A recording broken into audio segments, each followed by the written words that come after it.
This is Join Us in France, Episode 8. Hello, I'm Annie. And I'm Elise.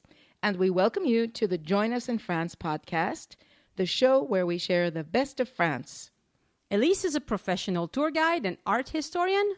We both live in France. We've been friends for a long time. And we're here to share with you an insider's view to preparing your trip to France. On today's show, we're going to talk about the Cluny Museum in the Latin Quarters in Paris.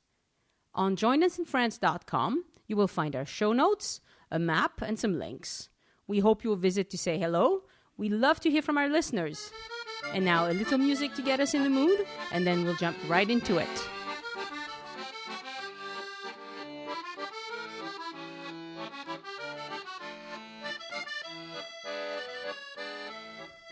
Hi, Annie. How are you today? I'm good. How are you, Elise? Oh, I'm fine. Glad to see a little sun. We've been having lots of nasty weather. No, it never stops, does it? No, this is winter time. Oh, well. Yeah, it happens. Even in France. Be Even warned. in France, right, exactly. It can rain here, too. Sometimes for days on end. Sometimes for days. But it is unusual, so yes, we'll stop complaining.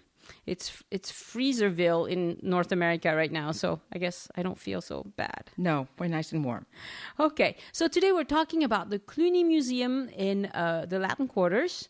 Can you tell me why you chose to discuss this place? Well, as a continuation, a little bit of talking about the whole neighborhood, I thought I would talk about 2 or 3 of the special places to go and visit. And for me, the Cluny Museum is absolutely a jewel. Mm-hmm. It's a museum that people don't go to on their first run through in Paris usually. A lot of people don't even know about it. Yeah. And it is absolutely gorgeous, and it's a fabulous place to visit. So I thought we'd start with that. That sounds good. And I've been to Paris many, many times, but I haven't ever visited that museum. Oh, so shame on you. Mea culpa. Next Yes. time for sure. I won't Next miss time it. for sure, Annie. Okay. So give us a look around that place. What sort of thing do they have there? Okay, but before we do that, this is what I ahead. want to do. I want everybody to try and imagine where they are. Okay, so all of my listeners out there, you are in Paris, you are in the Latin Quarter, and you are now standing at the crossroads of 2 of the main streets in the Latin Quarter, the Boulevard of Saint-Michel and the boulevard called Boulevard Saint-Germain.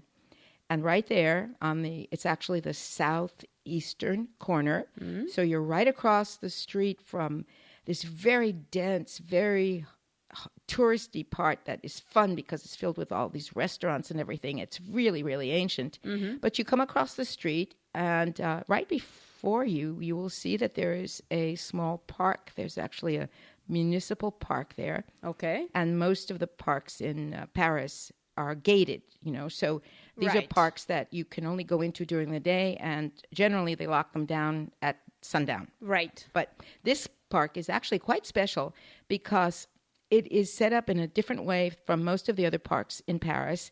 And if you go in through the gate, and there are 2 or 3 ways of getting in, but right on this corner there's one, you'll notice that the benches are beautiful. They're made out of wood and they're curved.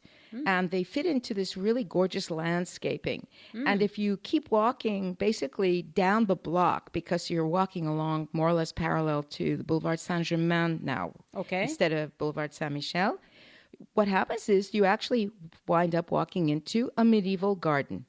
A medieval garden? A medieval garden. What makes it medieval? Well, there are sections that are cut off in either rectangles or squares where they have special herbs or plants that were grown in the Middle Ages. Oh, how cool. And it's really beautiful. And it's cantilevered. So there are 2, 3 different levels. They put a lot of wood in. So there's a kind of wooden walkway. And it's beautiful. And it's unlike any other little pocket park that you will find in the city of Paris. Oh, that sounds really good. Yeah. And it's really nice because basically what happens is if you go into the park, and you go in the corner I just mentioned, and you walk along the park as you go up Saint-Germain, and you sort of turn to the right, you will come out another gate, and you will be at the back end of the park, and you will be on a street called Rue de Sommerard. Oh, it's a Sommerard. Sommerard. S-O-S-A-U? S-O-M-M. Okay. E-R-A-R-D. Wow.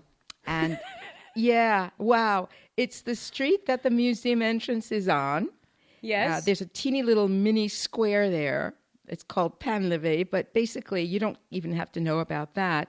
You just come out the gate of the park right there, turn to the right, and you walk about 50 feet. I'm guessing it's just about 50 feet, and you will see the entranceway into the museum. Okay, so when you exit the metro, you walk through this beautiful park. So when you you could come up the metro. We'll talk at the end about which ways you can get there. If you're already in the Latin Quarter and you've been walking around through this other part, that's the kind of narrow, curvy street part that's close to the Seine River. Yeah. You just cross over Boulevard Saint-Michel or Boulevard Saint-Germain.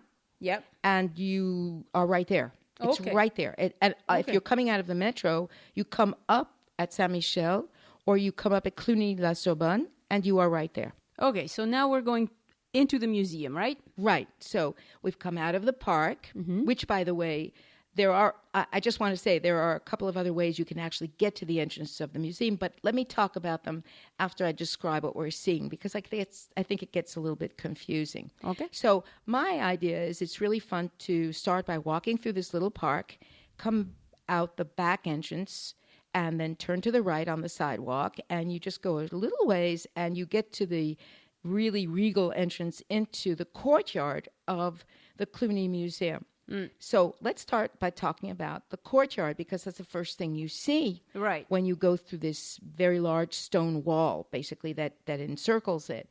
The Cluny Museum is actually a museum that's housed in a building that was a residence building, and it is one of the two completely Renaissance residence buildings still standing in Paris. Okay. So it was originally started in the 1300s, and it was actually finished. So that the building that we see today is really from the middle of the 1400s. Dang. Yeah. Old. It's really old. Not only is it really old, but it's not old in the way the other things in the Latin Quarter are, which are medieval little houses that kind of are, a little bit slanted and stuff like that. This is a regal residence. This was created by an archbishop.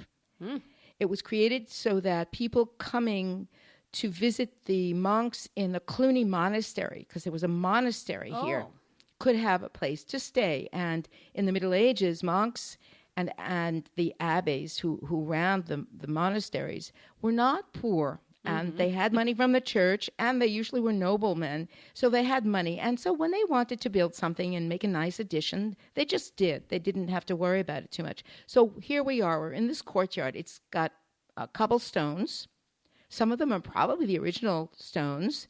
And you'll see that the building is in a U shape. Okay. And if you look around, I would say the courtyard, I couldn't tell you in square meters, but it's a medium-sized courtyard. It's not huge, but it's definitely not small. Yep. To the left, when you're standing in the courtyard, you will see a gallery with arched pillars that are the original ones from when it was built. And in front of you, you have a beautiful facade with the windows that are typical of the Renaissance, which are windows that are cut into four in a rectangular shape, but cut into four with very beautiful sculpted stone around them. Yes. And if you look up to the top, because this is a building that's not very high, it's only one floor up from the ground floor, you will see that there's decoration all over on the roof that is what they call pinnacles. This is carved pieces of limestone that make these fancy kind of little pointy things that are kind of like a flower. And there's a lot of stuff that reminds people of old medieval castles, but it was decoration because this was definitely not anything other than a residence.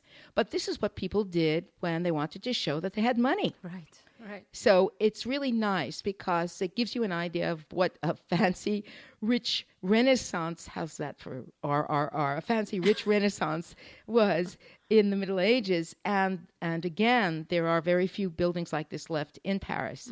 So if you turn to the right, you'll go towards the doorway that's the entrance into the museum, and you'll notice that there's a round structure, and it's actually the well. Because we are only a couple of blocks from the Seine River. Yes. The water level is not very deep, and most very important buildings, most rich people had a well. They didn't have to take the bucket down to the river to fill it up, to bring it back, which is, of course, what people who are not quite so rich had to do, right? And the well, of course, is closed up. But what's really interesting about it is that it also has carved decoration on it. So it's a Renaissance well, and you won't see too many Renaissance wells anywhere. I don't think I know of any other, actually, but I'm sure there are a few somewhere in France. So is it well preserved? It's fairly well preserved. It was fixed up a little bit, to be honest, and we'll talk about it just very briefly at the end. But the building has been fixed up a little bit, but most of what you see is the original work. And this is interesting, too, as a building, because it's a building that's made of brick and stone, and it's not all stone. And one of the reasons why has to do with the secret part of this museum, which is one of the reasons why I love it so much, which is the fact that part of the museum was actually built onto a wall that was a Roman wall. And we have talked in a couple of other podcasts about the history of Paris, and the Romans, of course, settled Paris almost 2,000 years ago. Right. And this is the area that they settled. This is the area that they really built in. And the Romans, when they built walls, they built them in a combination of brick and stone, even though there was a lot of stone around because there are quarries. So what you have is a building that actually used one of these old Roman walls to build on to. So what's so special about this museum? Okay. The reason this museum is really special is because it is the only one in Paris that is a museum that houses artifacts, objects, both religious and secular, I guess we could say, that show what life was like in the Middle Ages. So there are two things that are very famous inside this museum. One of them we'll talk about a little bit because it's really, really gorgeous to look at. And that's true even if you're not someone who's specialized in or has a major interest in the Middle Ages. But this museum is known for a collection of tapestries. And starting in the 1300s and really going through into the 1600s, there was an industry of tapestry making. Right. It started up in Flanders and then moved to France. And the reason why this industry became so important is because in the Middle Ages, even if you were wealthy, there was no such thing as central heating. So what did you do if you lived in this big stone building, this house that had maybe a fireplace in every other room, but that was it? And if you didn't stand close to the fireplace, oh my goodness, what did you do in the winter in Paris, right? Yeah. So what they started doing was covering the walls with tapestries. These were not tapestries that were for the floors. These were really for covering the walls. And by doing so, they kept the damp out. So it actually helped warm up to a certain degree the inside of the houses, and the industry flourished, and it became a sign of prestige for anybody to have a tapestry who could afford one. That's cool. And so they look good, too. They look good. Now, the tapestries are all basically, and I'm talking about the tapestries of this time period, because they still make them in a couple of the official tapestry making places that they have in France. But now, of course, they use synthetic colors, and they use pop-up oranges and purples and things like that. Right. But in those days, they used only natural dyes. Yes. So it was either plant or mineral, but only natural. So the range of colors is not enormous. Right. So basically, what you have is relatively, I guess what we could say were darker colors, because you have red and blue and green and brown and a little yellow. Not very much gold, unless it was something made specifically for a church. Yeah. But what they did was they created a technique for making these scenes. So you have something that may be about 8 feet wide and 6 feet high that has a weaving in it that if you look up close with a loop or even under a microscope, you would probably have about 200 threads to the centimeter. Wow. It's incredible. And these, of course, took sometimes a year or more to make. Right. That would be really complicated. It was absolutely incredible. So it was really for rich people, but it became the thing to have. And among the tapestries that are in this museum are a series called the Unicorn Tapestries. And we all know about the unicorn, the beautiful unicorn. Well, of course, the unicorn comes out of mythology, but in this case, it was a family from Lyon that were very rich that commissioned one of the manufacturers to make these because they wanted to have a series of allegorical tapestries in their house. And so there are 6 of them. And they all show this beautiful white, very pretty unicorn with this very young lady with gorgeous golden hair and her lovely medieval gown. And there are various things around her and the unicorn. Sometimes it's flowers and sometimes it's little rabbits. And there are scenes with buildings in the background, and they're beautiful. And in fact, each of the first 5 represents one of the senses.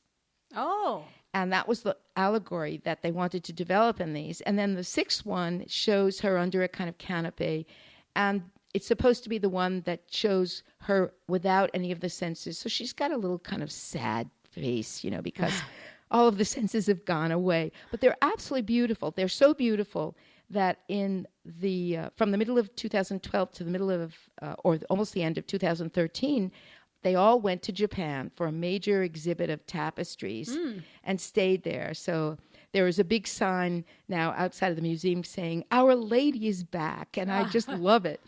I just love it. They're absolutely beautiful. They have a special room for these tapestries. Yeah. But besides that, if you walk through the first few rooms of the museum, what you see are various objects that were part of life. And remember, we're talking about life for people who had a certain amount of money anyway. Sure. But chests of drawers that are actually not chests of drawers because they open from the top, but made out of massive pieces of oak with these huge locks, because in the Middle Ages, it was the most important piece of furniture.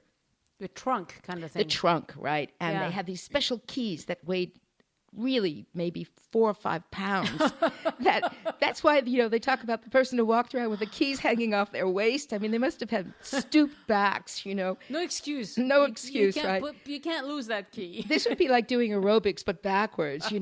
And the point was that even the kings and princes, they kept everything precious in these trunks. So there's a whole collection of them. There's a collection of beautiful objects made out of silver, goblets, all kinds of things that would have been part of, not necessarily kitchenware, but the general household ware. But that is part of the collection, and it's really extensive and very famous. And then the other part of the collection is liturgical objects. Oh. So you have chalices that are carved and hammered out of silver. You have small sculptures that come from various different churches that were all over Paris in the Middle Ages.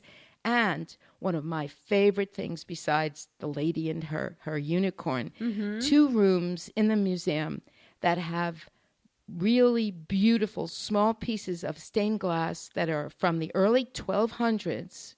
So are these like in the walls? They're windows? They're hung up. They have made it so that you can actually go up to them, and literally, if there's no guard around, I mean, you're not supposed to, but they're so close, there's nothing protecting them. You can actually go up and put your nose against them or put your finger on them. Wow. But they've been embedded in this beautiful way as a display, some of them framed and hanging, some of them actually embedded into the wall. And what it does is, after you've gone into a couple of the big churches and you see all of these things, but from a distance because they're so high up and so far away, right, you get right up close to these pieces of glass. That's going to be spectacular. And the color is mind-blowing. Yeah. I mean, the saturated red and blue and green and yellow, and you get to see the detail on them. And these are really old. These are the genuine thing. Every piece of glass in the museum is real. And it's all from the beginning of the 1200s, a couple maybe from as far up as the 1300s, but they're from many of the major churches. And what you get to see is the detail of the faces and the hands and the feet and all the little things that you just can't see when you're looking at them from far away. Yeah. Oh, that sounds lovely. And it's really lovely. Yeah. Now, are they lit in a special way? They're lit in a special way. Okay. So that there's no problem with with getting the benefit of the color in the glass. I guess now that you ask me that, I would think, now that I'm trying to remember, because I was just looking at them about a month and a half ago again. But I guess they're backlit, some of them. Right. And some of them have just spots up above. But it's just beautiful. These are 2 small rooms, but they're magical to me. So far we have a unicorn, the lady, and the stained glass. And the stained glass and these chests of drawers and all this stuff and beautiful pieces of church sculpture. So we've seen all of this beautiful stained glass and some of the tapestries and all of this other work of these objects and things. Now what we're going to do is go through this gallery and go down these stone steps. Okay. And when you get to the bottom of these steps, you basically have a room to your left that's fairly large. Just quickly glance that way because that's where I don't want you to go right away. You'll be going back through in there in a minute. Go left. Not to the left. Go to your right, and you just walk. I think it's down 2 more steps, and you come into this huge room that's about 2 stories high. The walls are all very small, very regularly cut pieces of beautiful white stone with a few layers of brick through them. Mm-hmm. And you will see that there are various pieces of monumental size sculptures lined up on one side and then mounted on the wall on another side. Mm-hmm. And this huge shaft that is made out of wood. What you are in fact, is the first room of the Roman baths. And this room is called the Frigidarium. Mm. Now, Roman baths had 3 kinds of rooms with water because there was a ritual to taking a bath. And the Romans were very, very, very clean. You know, they went to the baths. It was a thing that everybody did. Didn't matter what position of society you had. And they went to the baths every day. Oh. And it was a ritual, and it was also where you did your business. It's where you made your networking contacts, you know. I mean, it was part of life. I mean, Go to the baths. It's good for go everything. to the baths. I mean, it has nothing to do with our image of, you know, public baths today. And what you had to do was you had to go through them in certain stages. And you went basically into a room that had water that was lukewarm first. Mm. And you got yourself a little bit, you know, you scrubbed yourself a little bit. Mm-hmm. And then you went into a room that had very, very hot water. So it opened up your pores. Mm-hmm. And they used to really do a lot of scrubbing, you know, and they put oil on them after they came out because they were really into healthy, you know, and that kind of thing. And then you went into the third room, which was the Frigidarium. And as you can guess, Yes. this is where the water was ice cold. And of course, the point is that it closes up your pores and it makes you feel really like you're alive and, Yes. you know, all And that stuff. hot and cold is good for tendinitis. And it's good for tendinitis. It may not be good for your heart. I'm not sure. But anyway. Probably. But what happened was that in the 1990s, they had been doing some archaeological excavation work on the outside of the museum, which, by the way, you can still see a part of when you walk around from the entrance going back the other way around the museum. But they're not doing any work at this point anymore. And they made a decision to renovate the museum, which was getting musty and kind of old-fashioned. And so between what they discovered that was connected to the Roman baths, which were right there, they were, in other words, the museum... Was it luck? No, they knew they were there. But what happened was that in the space of the amount of years, probably 20, 30 years that they were doing a lot of excavating, they realized that they'd come across a gold mine in terms of the quality of what they had. And also it showed the dimension of things because these 3 rooms, and there are 3. So the first one I'm taking you into basically is the Frigidarium. So we're going back in reverse order, if you will. Right. But it's because it's phenomenal to see the size of these rooms. And the 3 rooms altogether are only 1/3 the size of the original baths. Oh, wow. And they know that they had a feed from the Seine River, which was really not very far away. Yeah. And of course, the Romans were absolutely incredible in terms of being able to bring water through piping and everything else. So they were feeding off of the Seine River. They had the piping bringing the water in. But what you see is just to give you an idea of the structure, because the mosaics are not there anymore. There are 2, 3 little remnants in the other big room, which is the third room. But there's not much left of the decoration because they used to be very well decorated. But it helps get an idea of how important these baths were. And what makes it really fabulous, too, is that the mast of wood is Roman. They found it dredging the Seine River. And it belonged to a boat that was probably one of the Gaul tribes that were the fishermen that lived on Ile de la Cité. So they know they can carbon date wood. So they know that it comes from the same time as the baths. And the other thing is a whole series of these gigantic heads that are placed on pedestals on one side of this room. And they are the heads that are from the original sculptures on Notre Dame Cathedral. Oh. That had been knocked off during the French Revolution. And the ones that eventually got copied again in the 19th century, they were thrown into the Seine River. And in the dredging of the river, as part of the archaeological expedition, they found these heads. And so these are the original heads. And just the heads alone are about a meter high. The head alone? The head alone.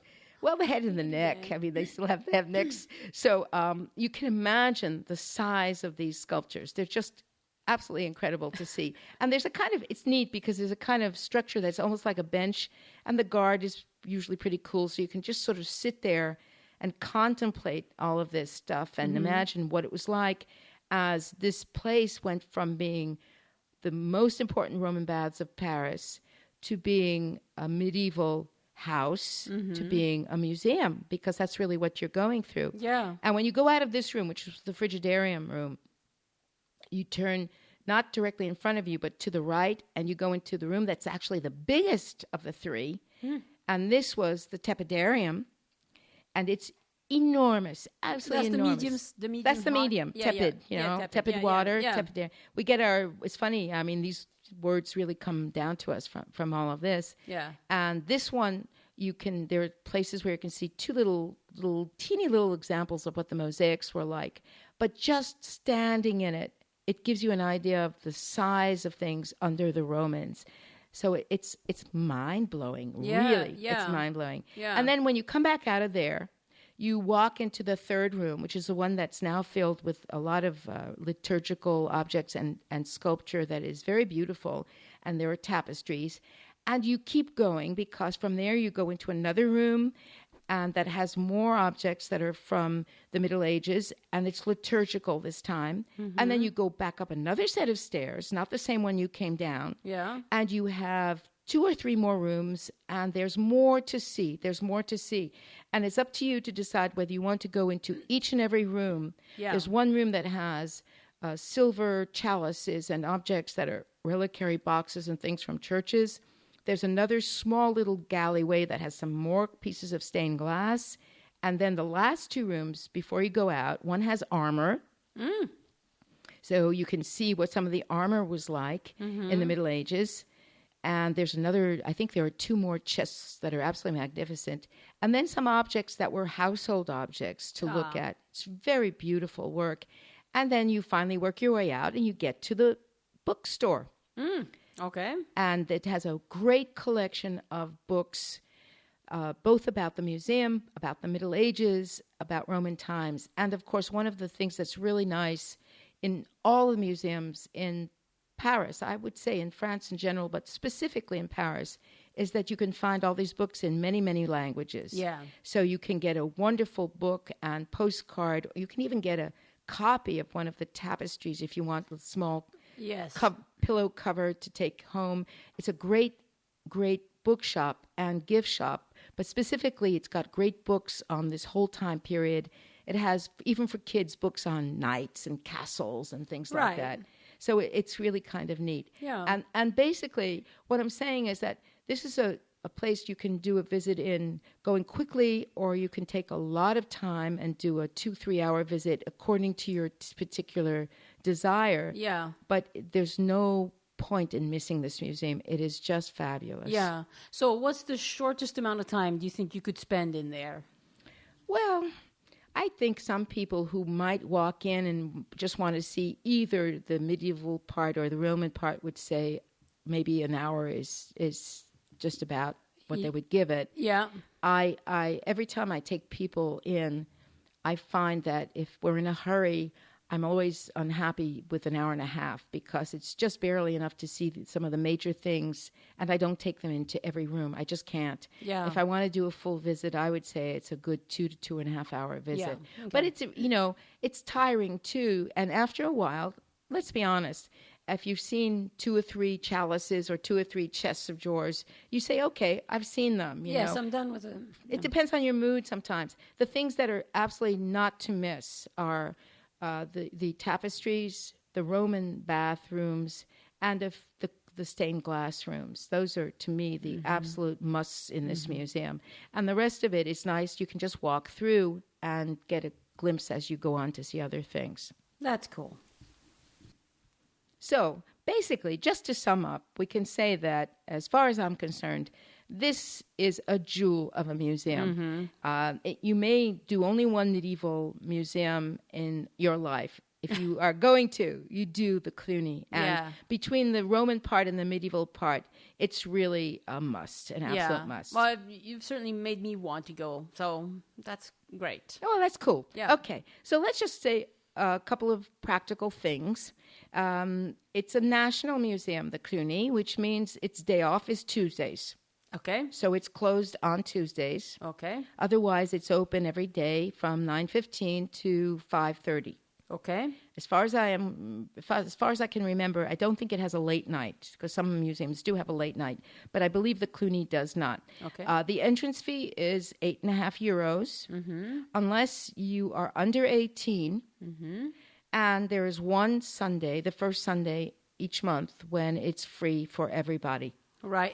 And if you're under 18, you have to have something that shows that you're under 18. Unless you're really noticeably under 18. Yeah. Right. But if you're 15, 16, 17, you know, it's really good. And, of course, I'm talking about what it would be like as an entry fee for those of us who are not French, because French students always get a reduction in every national museum. And I believe if you're under 18... they just get a reduction. Yeah. But they have a student ID. They have a student ID, exactly, which is, of course, something else. Now, as I mentioned at the very beginning, we're very close to the other parts of the Latin Quarter, so we're surrounded by public transportation.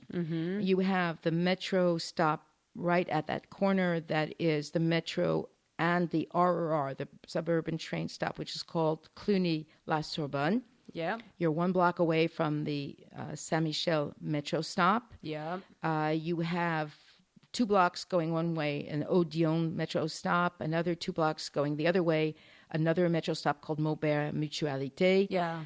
You have buses going up and down Boulevard Saint-Michel and going across, because Saint-Michel basically runs north-south. Boulevard Saint-Germain runs east-west. Both of them have many, many, many bus lines, and they all stop nearby. And if you've already stopped in the Latin Quarter and you're there, you just walk over. It's really very close. Yeah. So it's a very, very easy place to get to. That's great. Well, okay, I think we need to wrap up. Okay. So thank you so much for taking the time to prepare all of this. I've learned a lot. I really want to go see... You want to go see Our Lady? The unicorn. I'm into unicorns. She's into unicorns. Yeah. They're really very beautiful. The tapestries are absolutely exquisite, and there really are many of them. They're different sizes.